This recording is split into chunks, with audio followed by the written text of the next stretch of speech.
이번 의혹을 처음 제기한 김의겸 의원이 국회의원 면책 특권으로 처벌을 피할 수 있을지 논란입니다. 면책 특권 어디까지 허용되는 걸까요? 홍혜영 기자와 따져보겠습니다. 자, 홍 기자. 국회의원이 국회에서 한 발언은 허위로 판명돼도 처벌을 못하는 거죠. 그런 규정이 어디 있습니까?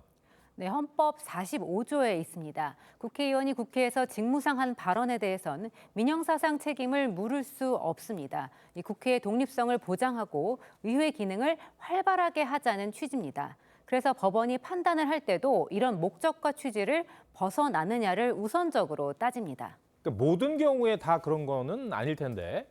그럼 면책 특권이 허용되지 않는 경우는 어떤 걸까요? 허위인 줄 알면서도 모함을 하거나 비방을 하려고 하는 발언은 면책 대상이 아닐 수 있습니다. 2007년 이 대법원 판결문이 있는데요. 거짓인 줄 알면서도 일부러 다른 사람의 명예를 훼손하면 국회의원이 직무상 한 발언이라도 처벌받을 수 있다고 봤습니다. 면책 특권의 한계를 명확히 한 겁니다.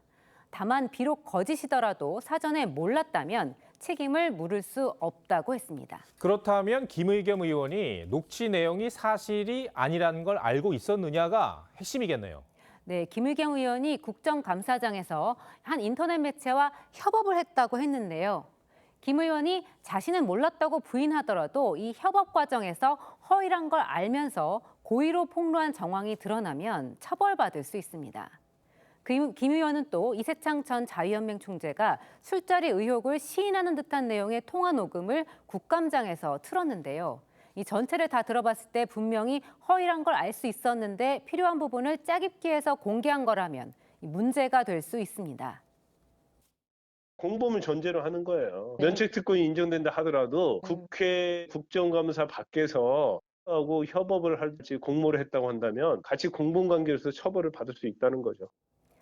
앞으로 수사기관이 이런 부분들을 얼마나 입증할 수 있느냐가 관건입니다. 근데 이런 경우 다른 나라에서는 어떻게 합니까? 일부 나라에서는 이 면책 특권의 부작용을 최소화하려는 장치를 두고 있습니다. 이 독일의 경우 비방하기 위한 모욕에 대해선 면책 특권을 적용하지 않습니다. 이 프랑스는 명예훼손을 당한 공무원은 국회의원에게 책임을 묻는 대신 국가에 손해배상을 청구할 수 있습니다. 우리도 제한할 필요가 있지 않을까요? 네, 국회 개혁을 논의할 때마다 폐지 논쟁이 있었습니다.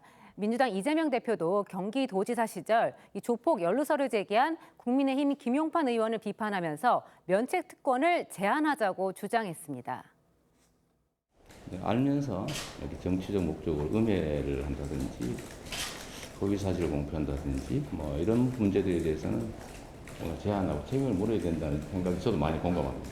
국민들께서 국회의원들의 면책 특권도 일부 제한해야 되지 않나.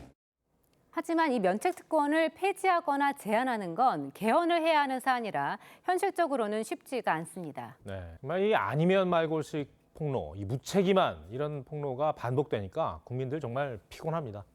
알겠습니다. 홍 기자, 잘 들었습니다.